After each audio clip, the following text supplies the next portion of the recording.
Everybody, it's Michael from Replica Airguns with another field test shooting video outside here in the yard. It's getting grassy, there's bugs everywhere, it's hot. At least I'm in the shade here for this part of the video.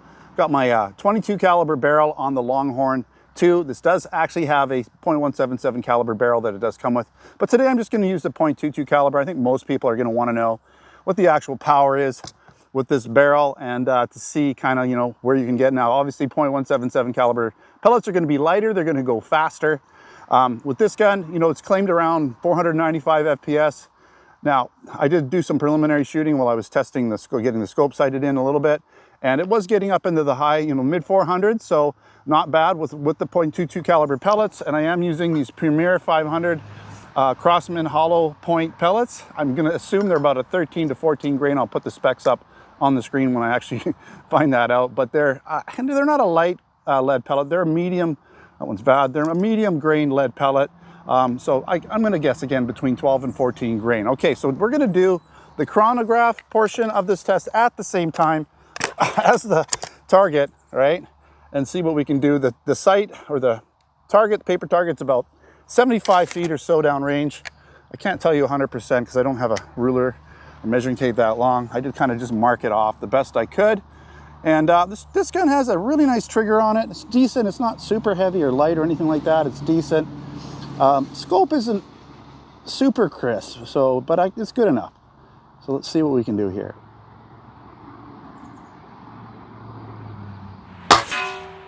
So I'm going to tell you, read off the FPS because I don't have another camera for that, for my chronograph, but that's 423 on the first shot. Again, lighter pellets, going to go faster, so .177. If you had that barrel on, we're probably going to get into the 500s.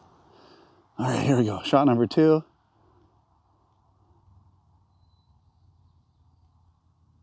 It does have a trigger safety reset, so every time I got to pop that off. That was 440, by the way, velocity, FPS. Shot number 3 coming up. Trigger safety off. I got to really get down here. I'm just resting my hand. I'm letting the sandbag do all the work here.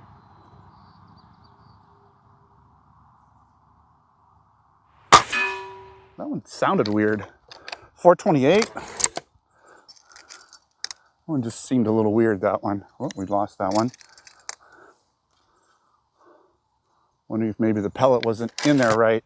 Sometimes they get pinched. All right, here we go.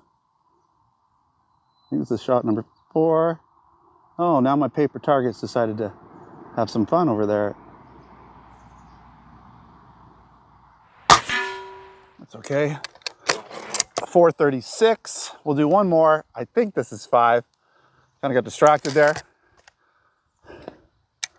All right.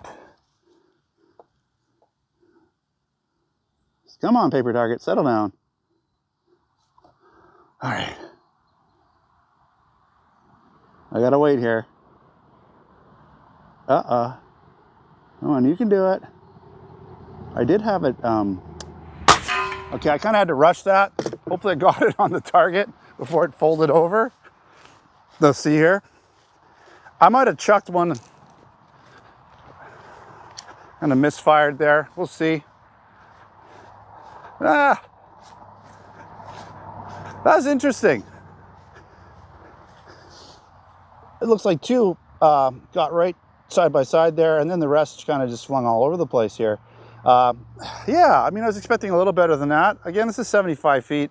I am not the greatest spring piston brake barrel shooter. That's not my forte for sure, but I did my best. I did sight these in, so you can see, you know, we're getting close to the bullseye there. It's wrapping around it a little bit. All right, my other camera kind of died. It gets a little overheated in the sun there sometimes and just shuts down. So I think that's what happened. I'm not sure how much you got at the end, so I'm just going to tag this on to the end and just go over a couple things here. Basically, yeah, the gun has a okay scope. It could be a little crisper. Really nice trigger for sure. Accuracy, I'd like to see it a little better, but a lot of that could have been me.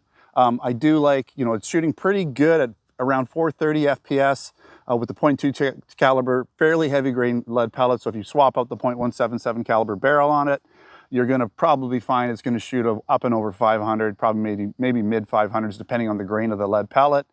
So, you know, you're going to get decent velocities. Would this be decent for pest control? For sure, close ranges, especially if you can, you know, work this gun and learn how to shoot it and get really accurate with you. Then if you're going to get headshots and things like that on small pests, then that would be good, a humane kill. I like the stock. This is a nice gun. Yeah, it's a nice overall gun. The Beeman Longhorn II for sure. And you know, you can go open sights if you want, but I thought we'd go with the scope today because we're shooting at about 75 feet. All right, that's pretty much it. This gun is available in our Canada Replica Airgun store over at replicairguns.ca. I'll put a link in the description. Make sure you check out the tabletop video I already made for specifications, details, a little bit more close-up videos of this product. And I've also got it over on our blog at replicairguns.com. There's a post there, and I've got written my written reviews, my tabletop review, and there'll be a written sort of review for this field test as well. So check that out. If you're interested in air guns, BB guns, airsoft guns, pellet guns, blank guns, and other accessories, again, we have our Canada store over at replicairguns.ca for Canadians, and our US Replica Airgun store over at replicairguns.us. So check out those links as well. All right, thanks for watching. Don't forget to subscribe. Check us out on Facebook, Twitter, and Instagram. Until next time, take care.